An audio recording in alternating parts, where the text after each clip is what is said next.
দোষীদের ফাঁসি চাই, দোষীদের ফাঁসি চাই, খুনিদের আরজি কর কাণ্ডের প্রতিবাদে এবং দোষীদের কঠোর থেকে কঠোরতম শাস্তির দাবিতে ধর্ণা কর্মসূচিতে বসল তৃণমূল।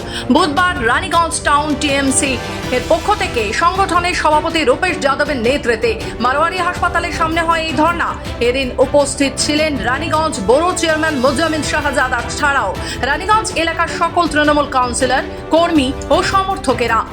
চিকিৎসক ধর্ষণ খুনের কাণ্ডে নিন্দা জানিয়েছে রানীগঞ্জের তৃণমূল টাউন প্রেসিডেন্ট রূপেশ যাদব। এই আরজি কর কাণ্ডের তদন্তে নেমে রাজ্য পুলিশ একজন অভিযুক্তকে গ্রেফতার করলেও কিন্তু এখনো সিবিআই কাউকে গ্রেফতার করতে পারল না। আর তদন্তভার রাজ্য পুলিশের হাতে থাকাকালীন সিপিআইএম এবং ভারতীয় জনতা পার্টি গোলযোগ সৃষ্টির চেষ্টায় ছিল।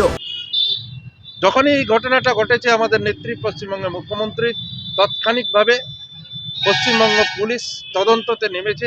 নামার পরেই কয়েক ঘন্টার মধ্যেই কিন্তু কয়েকজনকে অ্যারেস্ট করা হয়েছে।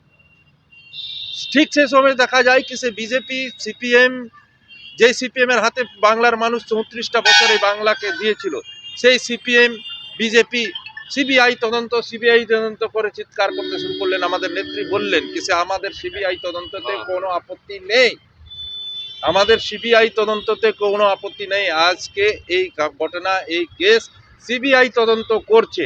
যে জায়গাতে দ্রুত গতিতে দোষীদের শাস্তি দেওয়ার প্রচেষ্টা পশ্চিমবঙ্গ পুলিশ করছিল, ঠিক সেই জায়গাতে যখন থেকে সিবিআই তদন্ততে নেমেছে, কিন্তু তদন্তটা থমকে গেছে।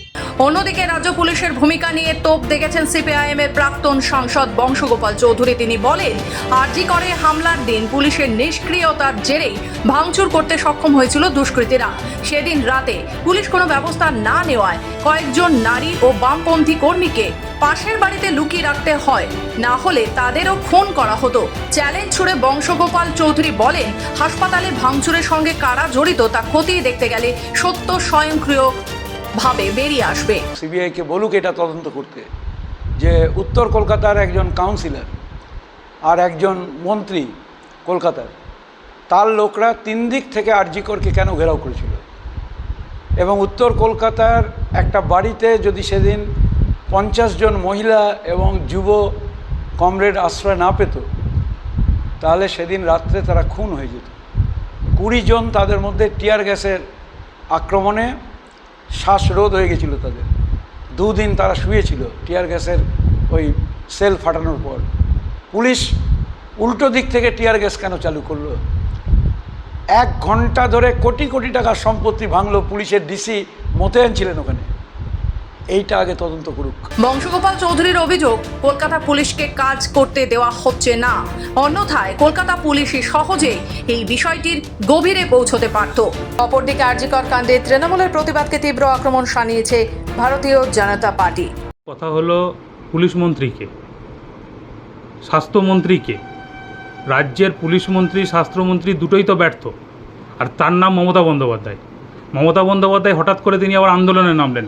প্রথমে 10 লাখ টাকা দেওয়ার কথা বললেন, আবার তিনি আন্দোলনে নামলেন। কার বিরুদ্ধে আন্দোলনে নামলেন? মমতা ব্যানার্জি স্বাস্থ্যমন্ত্রী পুলিশ মন্ত্রীর বিরুদ্ধে, না পুলিশ মন্ত্রী স্বাস্থ্যমন্ত্রীর বিরুদ্ধে, না তৃণমূল নেত্রী পুলিশ মন্ত্রীর বিরুদ্ধে? আগে নিজেরা ঠিক করুন। একজন নির্যাতিতা, একজন ধর্ষিতা, একটা মহিলা, একজন ডাক্তার, যিনি আমাদের সমাজের গর্ব, আজকে একজন ডাক্তারের সঙ্গে এরকম অত্যাচার হয়েছে তার কর্মক্ষেত্রে। তিনি রাস্তায় কোথাও তার সাথে এরকম ঘটনা ঘটেনি, তার কর্মক্ষেত্রে এরকম ঘটনা ঘটেছে। লজ্জা লাগা দরকার এদের। রানীগঞ্জ থেকে সমীর বাদ্যকরের রিপোর্ট, খবর বাংলা।